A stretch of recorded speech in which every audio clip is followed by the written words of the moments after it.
السلام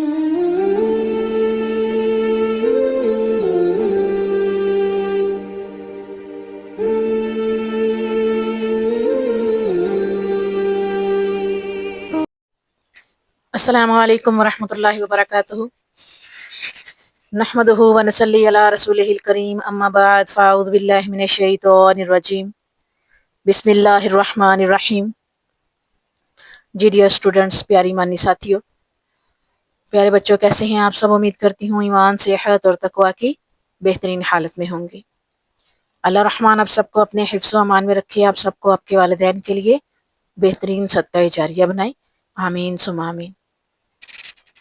الحمدللہ ثم الحمدللہ۔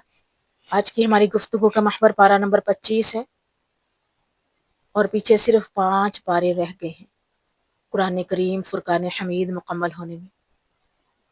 ہماری گفتگو کا محور پارہ نمبر 25، جس کا آغاز ان لفظوں سے ہوتا ہے: الیہ یرد علم الساعۃ وما تخرج من ثمرۃ من اکمامها وما تحمل من انثی ولا تضع الا بعلمہ۔ ٹرانسلیشن ہے اس کی: قیامت کا علم اللہ ہی کی طرف لوٹایا جاتا ہے، اور جو جو پھل اپنے شگوفوں میں سے نکلتے ہیں، اور جو مادہ حمل سے ہوتی ہے اور بچے وہ جنتی ہے، سب اس کے علم میں ہے۔ اور اختتام ان لفظوں سے ہوا: وَلَهُ الْكِبْرِيَاءُ فِي السَّمَاوَاتِ وَالْأَرْضِ وَهُوَ الْعَزِيزُ الْحَكِيمُ۔ تمام بزرگی اور بڑھائی آسمانوں اور زمین میں اسی کی ہے، اور وہی غالب اور حکمت والا ہے۔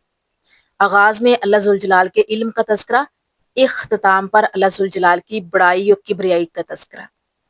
ہمارے لیے یہ پارہ پیغام رکھتا ہے: نہ میرے علم، نہ میرے رب کے علم کی کوئی انتہا ہے، نہ میرے رب کی بڑھائی کی کوئی انتہا ہے۔ جو جو رب کی پہچان ہوا کرتی ہے، عمل مسلسل نکھرتا چلا جاتا ہے۔ آئیے اس پارے کی روشنی میں دیکھتے ہیں رب کی پہچان سے کیا مراد ہے۔ کون سا وہ عمل ہے جس کو اختیار کرنے سے انسان باقیوں سے ممتاز ہو جایا کرتا ہے؟ رب کی پہچان سے کیا مراد ہے؟ پوائنٹ نمبر 1، رب کی پہچان سے مراد، پوائنٹ نمبر 1، کائنات کا خالق ہے تو اللہ ہے۔ سورۃ شعراء آیت نمبر 11 میں ارشاد ربانی ہے: فاطر السماوات والارض، وہ آسمانوں اور زمین کا پیدا کرنے والا ہے۔ یعنی آسمان اور زمین کی پیداوار کس کی ہے؟ رب کائنات کی، وہی پیدا کرنے والا خالق و مالک ہے۔ تو یہ رب کی پہچان ہے کہ پوری کائنات کا خالق، اس کو پیدا کرنے والا، اس کو پروڈیوس کرنے والا کون ہے؟ اللہ تعالیٰ۔ پوائنٹ نمبر 2، آسمان و زمین کے خزانوں کا مالک ہے تو اللہ۔ سورۃ شعراء آیت نمبر 12 میں ارشاد ربانی ہے: آسمانوں اور زمین کی کنجیاں اسی کی ہیں، جس کی چاہے روزی کشادہ کر دے اور تنگ کر دے۔ یقیناً وہ ہر چیز کو جاننے والا ہے۔ آسمانوں اور زمین کے خزانوں کا مالک اللہ ہے۔ آسمانوں میں کیا ہے ہم نہیں جانتے، زمین کی تہوں میں کیا ہے، کون سے خزانے رب نے چھپا کے رکھے ہوئے ہیں، کس مقصد کے لیے ہم نہیں جانتے۔ آسمانوں اور زمین کی تمام تر کنجیاں، یعنی اس کے راز، اس کے اندر کیا چھپا ہوا ہے، کون سے خزانے اس میں، وہ سب کے سب رب کائنات کو پتہ ہے۔ وہ جسے چاہے عطا کر دے اور جس سے چاہے چھین لے، جس کو چاہے کھلا وسیع رزق دے دے اور جس کو چاہے تنگی کر دے۔ وہ اس کی مصلحتیں، اس کی حکمتیں، اس کے کام ہیں۔ یقیناً وہ ہر چیز کو جاننے والا ہے، ہم نہیں جانتے۔ ہمارے لیے تو یہ ہے کہ رب کی پہچان جو ہے وہ یہ ہے۔ دوسرا پوائنٹ کہ آسمان و زمین کا خزانوں کا مالک رب ہے۔ پوائنٹ نمبر 3 ہے ہر چیز کا علم رکھنے والی ذات ہے تو اللہ کی ذات ہے۔ سورۃ شعراء آیت نمبر 12 میں ارشاد ربانی ہے: انہ بکل شیء علیم۔ یقیناً وہ ہر چیز کو جاننے والا ہے، بے شک ہر چیز اس کے قبضہ قدرت میں ہے، وہ قدیر ہے، وہ قادر ہے، اور وہ ہر چیز کو جانتا ہے، اسی کے علم میں ہے ہر چیز کے بارے میں کہ وہ کیا ہے، کہاں ہے، کیسے ہے۔ پوائنٹ نمبر 4 ہے ہدایت کے خزانوں کا مالک ہے تو اللہ تعالیٰ۔ سورۃ شعراء آیت نمبر 13 میں ارشاد ربانی ہے: اللہ تعالیٰ جسے چاہتا ہے اپنا برگزیدہ بناتا ہے، اور جو بھی اس کی طرف رجوع کرے وہ اس کی صحیح رہنمائی کرتا ہے۔ یعنی ہدایت کے خزانوں کا مالک بھی رب ہے، جسے چاہے ہدایت دے دے، جسے چاہے جو ہے وہ بندگی عطا کر دے۔ اور ہدایت اور بندگی صرف اس کو دیتا ہے جس کو توفیق ہوتی ہے، اور جو مانگتا ہے رب سے بار بار اللہ ہدایت دے، استقامت دے، اللہ سیدھے راستے پہ چلا. تو اللہ جسے چاہتا ہے چن لیتا ہے اور پھر اس کی طرف جو بھی رجوع کرتا ہے وہ اس کی صحیح رہنمائی کرتا ہے، کیونکہ ہدایت کے خزانوں کا مالک رب جو ہے. اگلا دیکھیے گا، کتاب حق کو اتارنے والی ذات ہے تو اللہ تعالیٰ کی ذات ہے. پوائنٹ نمبر 5 سورۃ شعراء آیت نمبر 17 میں ارشاد ربانی ہے، اللہ تعالیٰ نے حق کے ساتھ کتاب نازل فرمائی اور ترازو بھی اتاری، آپ کو کیا خبر شاید قیامت قریب ہی ہو. یعنی کتاب حق کو اتارنے والی ذات اللہ تعالیٰ کی ہے. اللہ تعالیٰ نے حق کے ساتھ یہ کتاب نازل فرمائی، یعنی کہ سچ ہے یہ، اور یہ معیار بھی ہے، ترازو بھی ہے. اور کیا پتا ہو کہ قیامت قریب ہی ہو اور تم لوگ جو ہے وہ آس لگائے بیٹھے ہو. کتاب قیامت میں بھی بڑا فرق ہے. سو حق کے ساتھ کتاب نازل ہوئی ہے، اس پر من و عمل کرو، اگر قیامت قریب بھی ہے تو فلاح پا جاؤ گے. نمبر 6 ہے، لطف و کرم کرنے والی ذات ہے تو اللہ کی ذات ہے. سورۃ شعراء آیت نمبر 19 میں ارشاد ربانی ہے، اللہ لطیف بالعباد، لطیف بالعباد یرزق من یشاء وهو القوی العزیز. بڑی خوبصورت آیت ہے، یہ بڑی مشہور آیت ہے، بڑی جلیل القدر آیت ہے. اللہ تعالیٰ اپنے بندے پر بڑا ہی لطف کرنے والا ہے، جسے چاہتا ہے کشادہ روزی دیتا ہے، اور وہ بڑی طاقت بڑے غلبے والا ہے. یعنی رحم کرنے والی ذات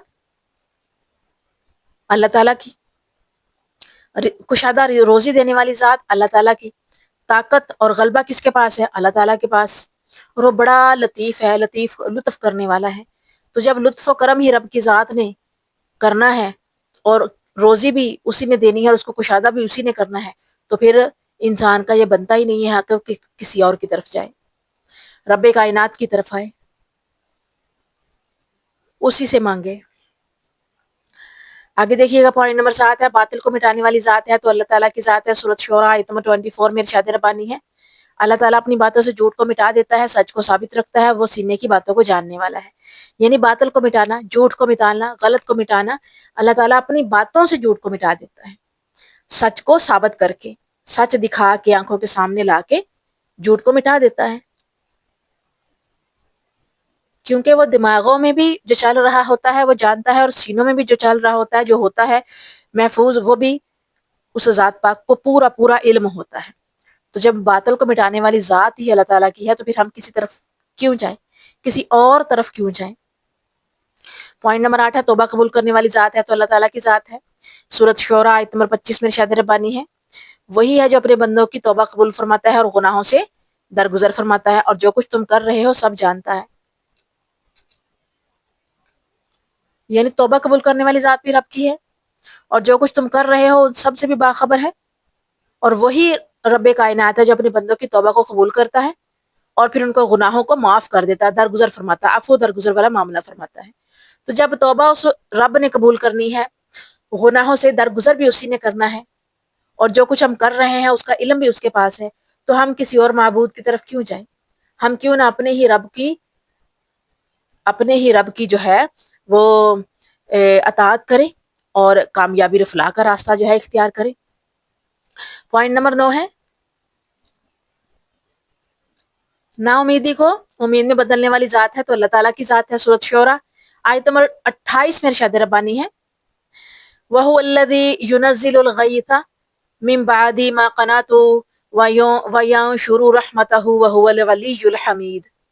اور وہی ہے جو لوگوں کے نا امید ہو جانے کے بعد بارش برساتا ہے اور اپنی رحمت پھیلا دیتا ہے، وہی ہے کارساز اور قابل حمد و ثنا.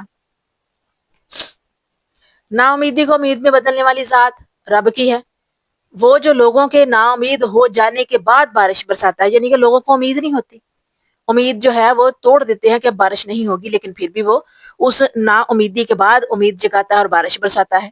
اور امید کو بھر لانے والا کون ہے؟ رب کائنات. اور اپنی رحمت کے پر پھیلا دیتا ہے، اپنی رحمت پھیلا دیتا ہے، وہی ہے کارساز. یعنی جو نہیں ہو رہا ہوتا اس کو کر جانے والا بھی وہی ہے، اور تمام تر تعریفوں کے لائق بھی رب کائنات کی ذات ہے. پوائنٹ نمبر 10 ہے، اولاد دینے والی ذات ہے تو اللہ کی ذات ہے. سورۃ شعراء آیت نمبر 49 اور 50 میں ارشاد ربانی ہے، آسمانوں کی اور زمین کی سلطنت اللہ ہی کے لیے ہے، وہ جو چاہتا ہے پیدا کرتا ہے، جس کو چاہتا ہے بیٹیاں دیتا ہے، جسے چاہے بیٹے دیتا ہے یا انہیں جمع کر دیتا ہے، بیٹے بھی اور بیٹیاں بھی، اور جسے چاہے بانج کر دیتا ہے۔ وہ بڑے علم والا اور کامل قدرت والا ہے۔ یہاں پر اولاد کے حوالے سے ہے کہ جسے چاہے اولاد عطا کر دے اور جس سے چاہے نہ دے، اور جس سے چاہے اولاد دے کے واپس چھین لے۔ آسمان اور زمین کی بادشاہت سلطنت اللہ ہی کے لیے ہے، اسی کی قبضہ قدرت میں ہے۔ وہ جو چاہتا ہے پیدا کرتا ہے، بے شک وہ کائنات میں ہے یا بے شک وہ زمین و آسمان میں، پودوں میں، چرندوں میں، پرندوں میں، انسانوں میں۔ جس کو چاہتا ہے بیٹیاں دیتا ہے، یعنی صرف بیٹیاں ہی عطا کر دیتا ہے، جسے چاہے اکیلے بیٹے عطا کر دیتا ہے، یا پھر وہ بھی والدین ہیں جنہیں جمع کر کے، یعنی بیٹے بھی اور بیٹیاں بھی دیتا ہے، اور جس کو چاہے وہ بانج رکھتا ہے، وہ اولاد نہیں دیتا۔ وہ بڑے علم والا اور کامل قدرت والا ہے، اور وہ بھی ہیں جن کو اولاد تو عطا کرتا ہے لیکن دے کر واپس لے لیتا ہے۔ تو یہاں پر کیا ہے کہ دینے والی ذات رب کی ہے، چاہے اولاد ہے یا کچھ بھی ہے، اسی پر توکل اور بھروسہ کرنا چاہیے۔ پوائنٹ نمبر 11 ہے زمین و آسمان کا مالک ہے تو اللہ تعالیٰ ہے۔ سورہ شعراء آیت نمبر 49 میں ارشاد ربانی ہے للہ ملک السماوات والارض، آسمانوں کی اور زمین کی سلطنت اللہ ہی کے لیے ہے، یعنی زمین و آسمان کا مالک رب کائنات، اس کی یہ جو سلطنت ہے آسمان اور زمین کی وہ اللہ ہی کے لیے ہے، بادشاہی اللہ ہی کے لیے ہے، آسمان اور زمین کا مالک وہی ہے۔ جب وہی ذات مالک ہے تو ہمیں بھی اسی کی طرف لوٹنا ہے، تو ہمیں پھر اس کی اطاعت کرنی چاہیے۔ پوائنٹ نمبر 12 ہے موت کے بعد دوبارہ زندہ کرنے والی ذات ہے تو اللہ تعالیٰ کی ذات ہے۔ سورہ زخرف آیت نمبر 11 والذی نزل من السماء ماء بقدر فانشرنا به بلدة میتا كذلك تخرجون، اسی نے آسمان سے ایک اندازے کے مطابق پانی نازل فرمایا، بس ہم نے اس مردہ شہر کو زندہ کر دیا، اسی طرح تم نکال لے جاؤ گے۔ موت کے بعد دوبارہ زندہ کرنے والی ذات اللہ تعالیٰ کی ہے، اسی میں ہے کہ رب کائنات اگر ایک بار پیدا کر سکتا تھا دوسری مرتبہ بھی وہ اٹھا لے گا مرنے کے بعد بھی۔ اس نے آسمان سے پانی برسایا ایک اندازے کے مطابق، اور وہ برساتا ہے۔ تو دوسری یہ کہ جہاں پر قحط سالی ہوتی ہے، بارش برستی ہے، تو وہ زمین مردہ سے زندہ ہو جاتی ہے، اگانے لگتی ہے پھر سے۔ اسی طرح سے تم نکالے جاؤ گے، یعنی کہ جس طرح سے مردہ کو زندہ کیا جا سکتا ہے، مردہ زمین، مردہ پودے زندہ کیا جا سکتے ہیں، تو اسی طرح پھر تمہیں موت ملے گی اور پھر دوبارہ تم قبروں سے نکالے جاؤ گے۔ تو ہر چیز کا خالق و مالک وہی ہے، موت کے بعد دوبارہ زندہ کرنے والا بھی والی ذات بھی وہی ہے، تو کیوں نہ ہم اسی کی اطاعت کریں اور کسی کی اطاعت نہ کریں۔ آگے پوائنٹ دیکھیے گا، عبادت کے لائق ذات ہے تو اللہ تعالیٰ کی ذات ہے۔ سورہ زخرف آیت نمبر 84 میں ارشاد ربانی ہے وَهُوَ الَّذِي فِي السَّمَاءِ إِلَٰهٌ وَفِي الْأَرْضِ إِلَٰهٌ وَهُوَ الْحَكِيمُ الْعَلِيمُ، وہی آسمانوں میں معبود ہے اور زمین میں بھی وہی قابل عبادت ہے، اور وہ بڑی حکمت والا اور بڑے علم والا ہے۔ تو عبادت کی ذات جو ذات عبادت کے لائق ہے وہ رب کائنات کی ہے، آسمانوں میں بھی وہی معبود ہے اور زمین میں بھی وہی معبود ہے، وہی اس لائق ہے کہ اسی کی عبادت کی جائے، اور وہ بڑی حکمت والا اور پورے علم والا ہے، یعنی تمام تر کائنات کا علم صرف رب کائنات کے پاس ہے، اس کے علاوہ اور کسی کے پاس نہیں۔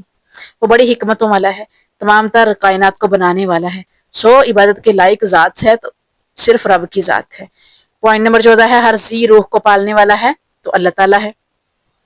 سورۃ دخان آیت نمبر 8 میں ارشاد ربانی ہے لا الہ الا هو یحیی و یمیت ربکم و رب آبائکم الاولین، کوئی معبود نہیں اس کے سوا، وہی جلاتا ہے اور مارتا ہے، وہی تمہارا رب ہے اور تمہارے اگلے باپ داداؤں کا، یعنی ہر ذی روح، وہ ہر وہ جس میں روح موجود ہے، جو جاندار ہے، جو زندہ ہے، اس کا پالنے والا کون ہے؟ اللہ تعالیٰ۔ کوئی معبود اس کے سوا ہے ہی نہیں، جو پیدا بھی کرتا ہے، جو مارتا ہے، اور وہی ہم سب کا رب ہے، تمہارا رب میرا رب ہے، اور ہمارے جو اگلے یعنی پہلے گزر چکے ہیں باپ اور دادا، جو ہمارے بڑے آباء و اجداد ہیں، باپ دادا اور پڑ دادا اور اس سے اوپر جو ہماری نسلیں ہیں، ان سب کا پالنے والا بھی وہی ہے، پیدا کرنے والا بھی وہی ہے، ان کو زندگی دینے والا اور پھر موت دینے والی ذات بھی وہی ذات ہے۔ سو ہر ذی روح کو پالنے والی ذات اللہ کی ہے۔ پوائنٹ نمبر 15 ہے پوری کائنات پر غلبہ رکھنے والی ذات ہے تو اللہ تعالیٰ کی ذات ہے۔ سورہ حامیم سجدہ میں آیت نمبر 54 میں ارشاد ربانی ہے یقین جانو کہ یہ لوگ اپنے رب کے روبرو جانے سے شک میں ہیں، یعنی وہ لوگ جو اللہ کی آیتوں کا، نشانیوں کا انکار کرتے ہیں، کفر کرتے ہیں، تو ان کے بارے میں کہا گیا ہے کہ جان لو کہ وہ اللہ کے سامنے حاضر ہو جانے میں شک میں ہیں، کہ پتہ نہیں حاضر ہونا بھی ہے کہ نہیں ہونا، جبکہ پوری کائنات پر غلبہ صرف رب کائنات کا ہے، وہی ذات ہے وہی ذات ہے جو پوری طرح غالب ہے ہر چیز کے اوپر. تو جان لو، یقین رکھو کہ رب کے سامنے حاضر ہونا ہے اور غلبہ اسی ذات کو ہے. یاد رکھو کہ ہر چیز کا احاطہ کیے ہوئے ہے رب کی ذات. سورہ شعراء آیت نمبر 53 میں ارشاد ربانی ہے الا الی اللہ تصویر الامور. آگاہ رہو، سب کام اللہ ہی کی طرف لوٹنے ہیں. یعنی کہ اگر اس نے پیدا کیا ہے تو اس نے مارنا ہے اور پھر دوبارہ زندہ کرنا ہے، اور سبھی کام اللہ ہی کی طرف واپس لوٹ جانے ہیں. جس شخص کو رب کی پہچان ہو جائے اس کا عمل کتنا خوبصورت ہو جاتا ہے. آئیے اس پارے کی روشنی میں دیکھتے ہیں.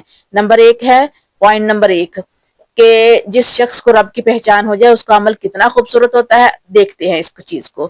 تو پوائنٹ نمبر 1 کا توکل کیا کرتا ہے، اپنے رب پر توکل کیا کرتا ہے. یعنی وہ جو رب کو پہچان لیتا ہے وہ صرف اپنے رب پہ توکل کرتا ہے. سورہ شعراء آیت نمبر 10 میں ارشاد ربانی ہے اور جس چیز میں تمہارا اختلاف ہو اس کا فیصلہ اللہ تعالیٰ کی طرف ہے. یہی اللہ میرا رب ہے جس پر میں نے بھروسہ کر رکھا ہے اور جس کی طرف جھکتا ہے. اب یہاں پر ہے کہ جس چیز میں تمہارا اختلاف ہو اس کا فیصلہ اللہ ہی کی طرف ہے. یعنی جس چیز کی طرف بھی اختلاف ہو اس کا فیصلہ اللہ کی طرف سے اللہ پر چھوڑ دو. اللہ تعالیٰ میرا رب ہے جس پر جو ہے وہ میں نے بھروسہ کر رکھا ہے اور جس کی طرف میں جھکتا ہوں، یعنی جس کی عبادت کرتا ہوں. جس کی ہم عبادت کرتے ہیں، جس کے آگے جھکتے ہیں، ہمیں توکل بھی اسی پر کرنا چاہیے. تو پھر انسان کے جو اعمال ہیں اور زیادہ خوبصورت ہو جاتے ہیں اور رب کو اور زیادہ وہ بندہ پسند آتا ہے. پوائنٹ نمبر 2 ہے، پکا ہو جاتا ہے دین پر. سورہ شعراء آیت نمبر 15 میں ارشاد ربانی ہے فَلِذَٰلِكَ فَادْعُ وَاسْتَقِمْ كَمَا أُمِرْتَ وَلَا تَتَّبِعْ أَهْوَاءَهُمْ. بس آپ لوگوں کو اسی طرف بلاتے رہیں اور جو کچھ آپ سے کہا گیا ہے اس پر مضبوطی سے جم جائیں اور ان کی خواہشوں پر نہ چلیں. یعنی آپ لوگوں کو اس کی طرف بلاتے رہیں، رب کی طرف بلاتے رہیں، دعوت دیتے رہیں کہ عبادت صرف اللہ کی، حکم صرف اللہ کا چلتا ہے، اسی کا ماننا چاہیے، غلبہ صرف رب کی ذات کا. سو ہمیں حکم بھی اسی کے ماننے ہیں اور زندگی بھی اسی کے احکامات کے مطابق گزارنی ہے. اس پر جو ہے جو کچھ بھی جو ہے ہماری طرف آیا ہے اللہ کی طرف سے اس پر ہمیں چاہیے کہ مضبوط سے جم جائے اور شیطان کی یا کافروں و مشرکوں کی یا گمراہوں کی خواہشوں پر مت چلیں اور نہ ہی اپنی نفسانی خواہشوں کی پیروی کریں. یعنی اپنے دین پر پکا ہو جائے، وہ دین جو رب نے ہمیں عطا کیا ہے. پوائنٹ نمبر 3 ہے، جب رب کی پہچان ہوا کرتی ہے عمل صالحہ سے اس کا اظہار ہوا کرتا ہے. سورۃ شعراء آیت نمبر 22 میں ارشاد ربانی ہے والذین آمنوا وعملوا الصالحات فی روضۃ الجنات لہم ما یشاءون عند ربہم ذلک هو الفضل الکبیر. اور جو لوگ ایمان لائے اور انہوں نے نیک اعمال کیے وہ بہشتوں کے باغات میں ہوں گے، وہ جو خواہش کریں اپنے رب کے پاس موجود پائیں گے، یہی ہے بڑا فضل. یعنی وہ لوگ جو رب کی پہچان کر لیتے ہیں، جنہیں رب کی پہچان ہو جاتی ہے، پھر ان سے عمل صالحہ ہوا کرتے ہیں. عمل صالحہ سے اپنے رب کی پہچان ہو جانے کا وہ اظہار کرتے ہیں. کس طرح سے وہ اس طرح سے کہ جو لوگ ایمان لے آتے ہیں تو انہوں نے کیا کرنا ہوتا ہے، نیک عمل کرنے ہوتے ہیں، اللہ کی اطاعت کرنی ہوتی ہے، اللہ کے حکموں کو ماننا ہوتا ہے. پھر انہیں کیا ملتا ہے؟ انہیں جنتیں ملتی ہیں، بہشت میں جگہ ملتی ہے، بہشتوں کے باغات میں وہ لوگ جاتے ہیں اور پھر ان باغات میں، ان بہشتوں میں وہ جو بھی خواہش کرتے ہیں اپنے رب کے پاس سے وہ موجود پاتے ہیں. یعنی کہ ان کی خواہش اسی وقت رب کائنات پوری کرتا ہے. اور یہی ہے بڑا افضل، یعنی کہ افضل والی بات، افضل ذکر اور افضل بات اور افضل کام اور یہی ہے. ہمیں بھی چاہیے کہ ہمیں اپنے رب کی پہچان جو ہے وہ ہو اور ہم پھر عمل صالحہ کریں اور پھر ہمیں بھی روزے قیامت بہشت کے باغوں میں جانے کی جو ہے وہ اجازت ملے رب کائنات کی طرف سے اور اللہ کہے کہ ان کو جنت دے دی، انہیں جنت کے باغوں میں داخل کر دو انشاءاللہ العزیز. سورہ جاثیہ آیت نمبر 30 میں ارشاد ربانی ہے فَأَمَّا الَّذِينَ آمَنُوا وَعَمِلُوا الصَّالِحَاتِ فَيُدْخِلُهُمْ رَبُّهُمْ فِي رَحْمَتِهِ ذَلِكَ هُوَ الْفَوْزُ الْمُبِينُ. بس لیکن جو لوگ ایمان لائے اور انہوں نے نیک کام کیے تو ان کو ان کا رب اپنی رحمت تلے لے لے گا، یہی صریح کامیابی ہے. یعنی وہ لوگ جنہوں نے رب کی ذات کو پہچان لیا ہے وہی لوگ ہیں ایمان لانے والے اور نیک کام کرنے والے، اور وہی لوگ ہوں گے رب کائنات کی رحمت میں آ جانے والے. اللہ تعالیٰ انہیں اپنی رحمت سے ڈھانپ لے گا، ڈھک لے گا اور یہی ان کی صریح کامیابی، یعنی کہ کھلی کامیابی ان کی یہی ہوگی. پوائنٹ نمبر 4 ہے اس کے دل میں چاہت ہوا کرتی ہے اجر و ثواب کی چاہت. سورہ شعراء آیت نمبر 36 میں ارشاد ربانی ہے تو تمہیں جو کچھ دیا گیا وہ زندگانی دنیا کا کچھ یوں ہی سا اسباب ہے، اور اللہ کے پاس جو ہے وہ اس سے بدرجہ بہتر اور پائیدار ہے۔ وہ ان کے لیے ہے جو ایمان لائے اور صرف اپنے رب ہی پر بھروسہ رکھتے ہیں، یعنی کہ وہ لوگ جو اپنے رب پر بھروسہ رکھتے ہیں، توکل رکھتے ہیں، ان کے دلوں میں چاہت ہوتی ہے اجر و ثواب کی، رب سے اجر و ثواب پانے کی، تو وہی لوگ ہیں پھر ایمان والے، اور وہی لوگ ہوں گے جو درجے میں بہتر اور افضل ہوں گے اور پائیدار زندگی میں ہوں گے، پائیدار جگہ پر ہوں گے جہاں سے انہیں کبھی نکالا نہیں جائے گا، یعنی بہشتوں کے باغات۔ اور جو کچھ انہیں دیا گیا ہے زندگانی میں، تو وہ جو ہے وہ بہت تھوڑا سا ہے، عارضی ہے، تو وہ اس کو عارضی ہی لیں گے، بلکہ اسے اپنی زندگی کا سبب جانیں گے، اور جو اللہ تعالیٰ کے پاس موجود ہے اس کے لیے وہ اسٹرگل کریں گے، اس کے لیے وہ کوشش کریں گے۔ پوائنٹ نمبر 5 ہے اجتناب کیا کرتا ہے فحاشی اور عریانی سے، اجتناب کیا کرتا ہے کون؟ اللہ کا بندہ، اللہ تعالیٰ پر توکل رکھنے والا انسان۔ سورہ شعراء آیت نمبر 37 میں ارشاد ربانی ہے، اور کبیرہ گناہوں سے بے حیائیوں سے بچتے ہیں اور غصے کے وقت بھی معاف کر دیتے ہیں، یعنی فحاشی اور یعنی غلط باتوں سے، فحاشی سے، لغو باتوں سے، لغو کاموں سے پرہیز کرنا، کبیرہ گناہوں سے، بے حیائیوں سے بچنا، اور پھر غصے کے وقت معاف بھی کر دینا، ان کا وصف ہوتا ہے جو رب کو پہچان لیتے ہیں۔ پوائنٹ نمبر 6 ہے جب رب کی پہچان ہوا کرتی ہے دل میں نفرت کی آگ جلایا نہیں کرتے۔ سورۃ شعراء آیت نمبر 43 میں ارشاد ربانی ہے، وَلَمَا صَبَرَ وَغَفَرَ إِنَّ ذَلِكَ لَمِنْ عَزْمِ الْأُمُورِ، اور جو شخص صبر کر لے اور معاف کر دے، یقیناً یہ بڑی ہمت کے کاموں میں سے ایک کام ہے، یعنی وہ لوگ جنہیں رب کی پہچان ہو جایا کرتی ہے ان کے دلوں میں نفرت نہیں ہوتی، پھر نہ ہی نفرت کی آگ جلتی ہے، وہ ختم ہو جاتی ہے، اور وہ جو صبر کر لیتے ہیں، یعنی وہ صحیح میں رب کو پہچان لیتے ہیں، اور ان کے ساتھ اگر کوئی مسئلہ ہو بھی، کوئی ان کے ساتھ جو ہے وہ کوئی زیادتی کرے تو وہ معاف کر دیتے ہیں، کیونکہ یہ معاف کرنا بڑی ہمت کے کاموں میں سے ایک کام ہے۔ پوائنٹ نمبر 7 ہے جب رب کی پہچان ہوا کرتی ہے دل شرک سے یوں بیزار ہو جایا کرتا ہے۔ سورہ زخرف آیت نمبر 26 میں ارشاد ربانی ہے، وَإِذْ قَالَ إِبْرَاهِيمُ لِأَبِيهِ وَقَوْمِهِ إِنَّنِي بَرَاءٌ مِّمَّا تَعْبُدُونَ، اور جبکہ ابراہیم علیہ السلام نے اپنے والد سے اور اپنی قوم سے فرمایا کہ میں ان چیزوں سے بیزار ہوں جن کی تم عبادت کرتے ہو، یعنی وہ بندہ جسے رب کی پہچان ہو جایا کرتی ہے اس کے دل میں شرک نہیں رہتا، پھر وہ شرک سے بیزار ہو جاتا ہے، جس طرح بالکل اسی طرح جس طرح ابراہیم علیہ السلام نے اپنے والد آزر اور اپنی قوم سے کہا تھا کہ میں ان چیزوں سے، یعنی سورج کی پوجا، چاند کی پوجا، ستاروں کی پوجا، بتوں کی پوجا، آگ کی پوجا، میں ان سب سے بیزار ہوں جس کی تم عبادت کرتے ہو، میں تو صرف واحد رب کی عبادت کروں گا۔ آگے دیکھیے گا کہ اگلا پوائنٹ ہے پوائنٹ نمبر 1، عمل کرتا ہے تو سنت نبوی کے مطابق عمل کرتا ہے۔ سورہ زخرف آیت نمبر 61 میں ارشاد ربانی ہے، وَاتَّبِعُونَ هَٰذَا صِرَاطٌ مُسْتَقِيمٌ، اور میری تابع داری کرو یہی سیدھی راہ ہے، عمل کرنا سنت نبوی پر، اور میری تابع داری کرو یہی سیدھی راہ ہے، یعنی نبی صلی اللہ علیہ وآلہ وسلم کی تابع داری کرنی ہے، اللہ کا حکم ماننا ہے، نبی صلی اللہ علیہ وآلہ وسلم کی اطاعت کرنی ہے، یہی سیدھا راستہ ہے، یہی سنت نبوی ہے، یعنی کہ اللہ کی پیروی کرنا، اللہ کے حکموں کی پیروی کرنا، اللہ کی اطاعت کرنا سنت نبوی ہے۔ اللہ کے پیارے حبیب نے، محبوب نے اللہ تعالیٰ کے حکموں کو مانا، اور اللہ تعالیٰ کے نبی کی ہی ہمیں پیروی کرنی ہے، سنت کی پیروی کرنی ہے، اپنے نبی کے سنت کی پیروی کرنی ہے، یعنی اللہ کی اطاعت کرنی ہے۔ ہم نے اگر نبی کی اطاعت کی سمجھو اللہ کی اطاعت کی، نبی کی پیروی کی سمجھو اللہ کے حکموں کی پیروی کی۔ پوائنٹ نمبر 9 ہے پھر عبادت ہوا کرتی ہے، اللہ کی عبادت ہوا کرتی ہے۔ سورہ زخرف آیت نمبر 64 میں ارشاد ربانی ہے، میرا اور تمہارا رب فقط اللہ تعالیٰ ہی ہے، بس تم اسی کی عبادت کرو، راہ راست یہی ہے، یعنی جو رب کو پہچان لیا کرتا، اللہ کے سوا کسی کو نہیں پکارتا، شرک نہیں کرتا، اور عبادت بھی وہ صرف اسی رب کی کرتا ہے، اور قرآن میں واضح کہا گیا ہے کہ بے شک تمہارا رب فقط اللہ ہی ہے، اسی کی عبادت کرنی ہے اور سیدھے راستے پر چلنا ہے، وہی تمہیں سیدھے راستے پر چلنے کی جزا دے گا۔ پوائنٹ نمبر 10 ہے جب رب کی پہچان ہوا کرتی ہے دل میں اللہ کا خوف ہوا کرتا ہے۔ سورہ زخرف آیت نمبر 67 میں ارشاد ربانی ہے، اس دن دوست بھی ایک دوسرے کے دشمن بن جائیں گے سوائے پرہیزگاروں کے۔ جب رب کی پہچان ہوا کرتی ہے تو دل میں خشیت ہوتی ہے، رب کا خوف ہوتا ہے، تقویٰ ہوتا ہے، پرہیزگاری ہوتی ہے۔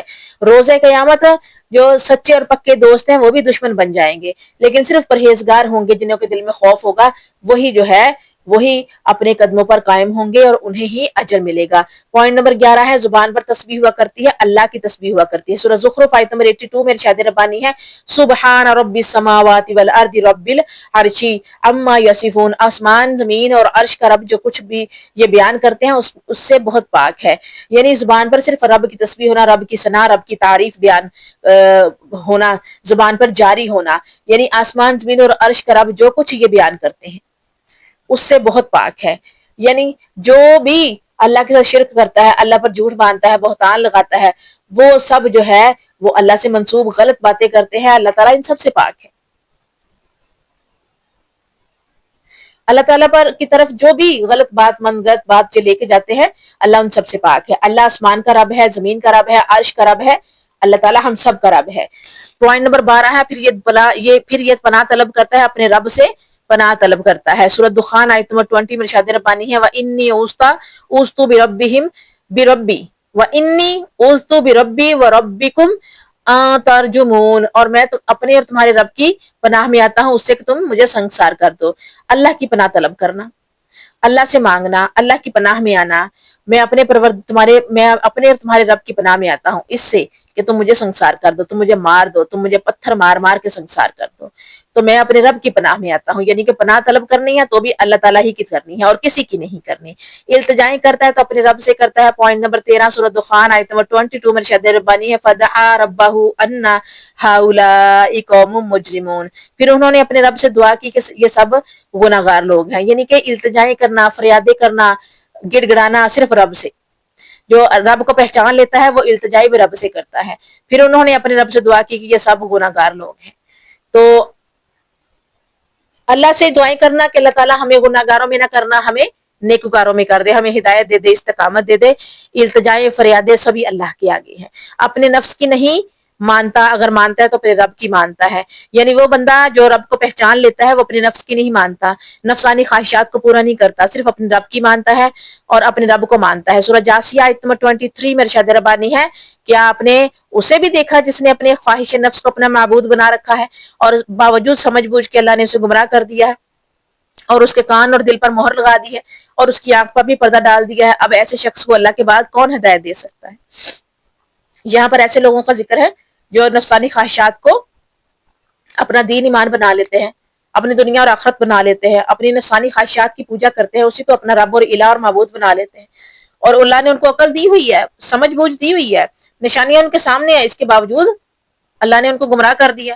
کیوں؟ کیونکہ انہوں نے خواہش نفس کو اپنا معبود بنایا، دنیا کی عیش و عشرت کو انہوں نے عزیز رکھا، چھوڑا نہیں، اور اللہ کی نہیں مانی اور اللہ کو بھی نہیں مانا۔ اور پھر اللہ تعالیٰ کیا کرتا ہے؟ ان کے کان پہ بھی مہر لگاتا ہے، دل پہ بھی مہر لگاتا ہے اور آنکھ پہ پردہ ڈال دیتا ہے۔ نہ کان ہدایت سن سکے، نہ دل محسوس کر سکے، اور نہ آنکھ جو ہے وہ اس کو ہدایت کو دیکھ سکے۔